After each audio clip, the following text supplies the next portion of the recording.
pay attention for 11 minutes, you're welcome to go as well.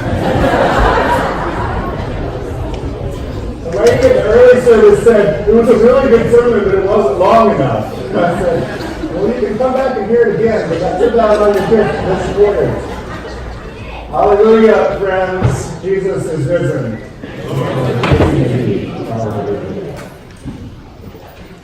There is a church in Jerusalem next to the Garden of Gethsemane called the Church of All Nations. It was built by 12 countries over the place Jesus is believed to have prayed before his arrest and trial. There's a sign before you enter the church warning all visitors, no explanations in church. It's intended for discouraging talking to tour guides and tourists from disturbing the prayerful atmosphere with shouted lectures and interesting factoids. It seems to me to be a good warning for us all on Easter morning. No explanations inside the church today. There will be no proof provided in the next 11 minutes, no scientific descriptions of how Jesus died and left the tomb or how that big stone could possibly have been rolled away. I've got no math equations about the length of the cross or how much weight the nails would hold. You won't leave with any short paragraphs to tell the kids. No description of how Jesus came back to life or stories of collusion about who stole his body. There are no explanations inside church this morning. I actually found it a pretty difficult Holy Week this year. Not the work of being a pastor. We have an excellent team of volunteers and staff that organize things. We had it in pretty good shape this year. I am grateful. But the fire of Notre Dame hit everyone kind of hard. We saw flames where we didn't think we'd ever see them. We saw a spire collapse and wondered if the towers would go as well. I was at home Monday afternoon actually trying to work on this sermon, and Carolyn, our administrative assistant, texted, "You should probably head back down and change the sign. This building is a symbol for so many it's going to hit hard."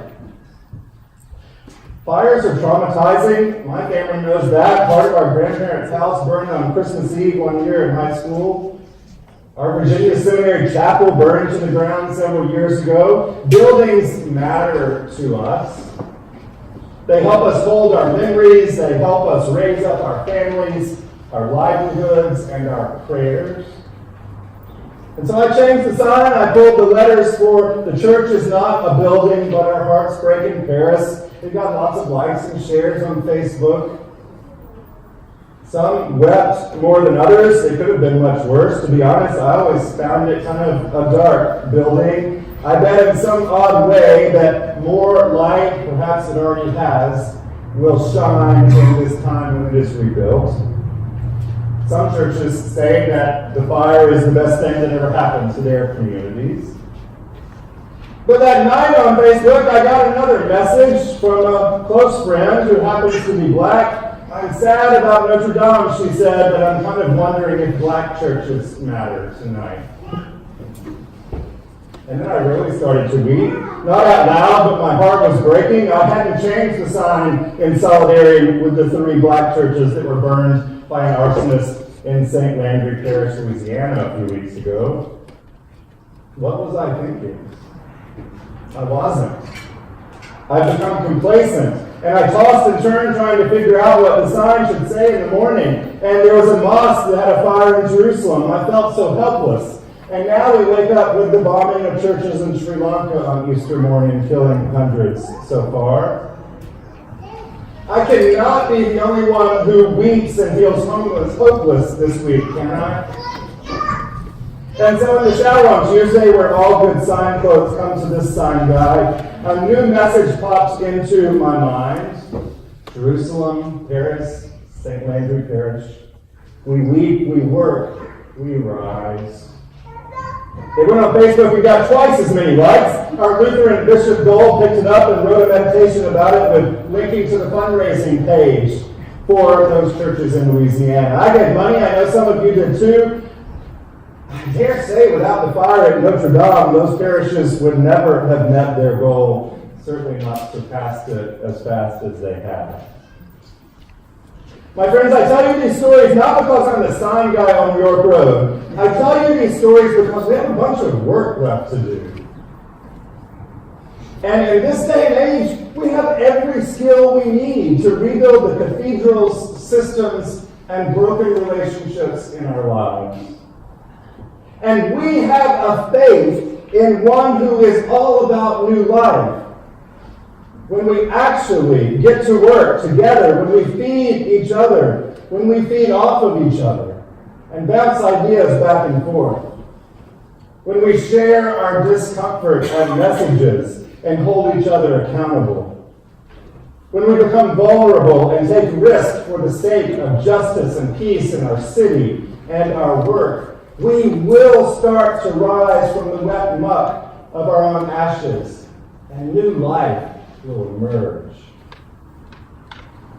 Perhaps some of you saw the PBS documentary a few weeks ago on the life of Howard Thurman. If you didn't, stay tuned to our forum on faith topics in June when we'll watch it together. Howard Thurman was a Christian mystic and liberation theologian who sat at the feet of Gandhi and was the person that really brought the concept of nonviolent social change and peace to America and taught at Howard University. He inspired Martin Luther King. Howard Thurman, who introduced King to Gandhi, tells the story of growing up in a neighborhood that was torn by hate between races.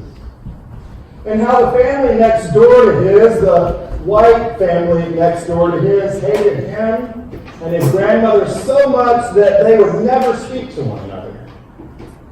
In fact, as a symbol of the hatred, Dr. Thurman says that family went out to their backyard one day where they kept the chicken coops down there in Daytona Beach, Florida, and took a spatula and scraped the chicken manure off the floor of the chicken coop and dumped it in the Thurman's backyard. Sometime later, the white woman who had committed this act became ill, and Grandma Thurman, being a person of faith, realized she had to transcend the acts that had been done to her and put her faith into action. And so she decided to do something nice for this woman who was ill, who had tormented her. And she took her a bowl of chicken soup and some lovely cut roses.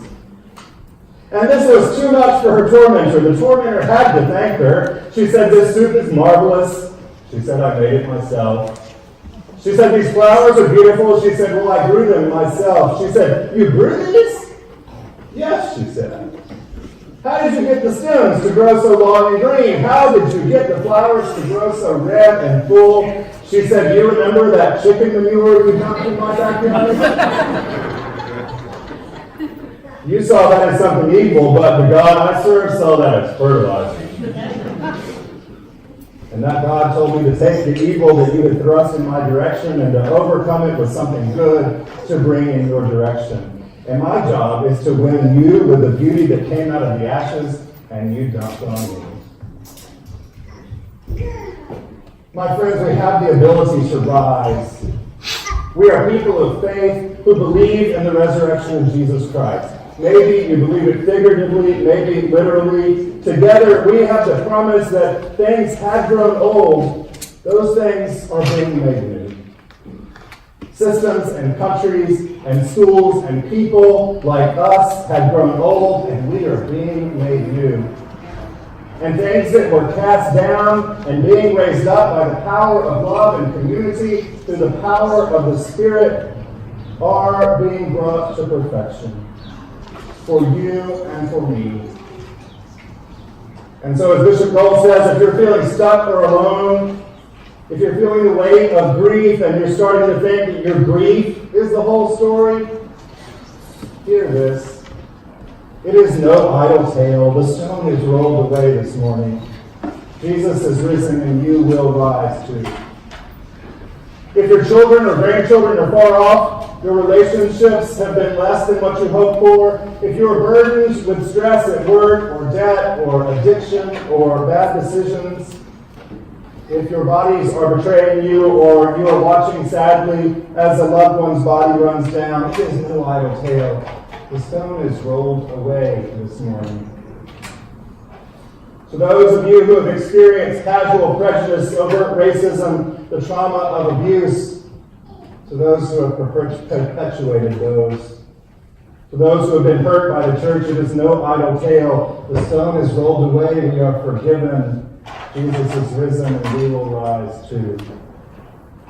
Even in the midst of fire and smoke, or systems that reek of death and manure, we are the people of faith, the ones with the ability to grow grape flowers, whose petals are the leaves of the healing of nations, whose stems are straight with righteousness.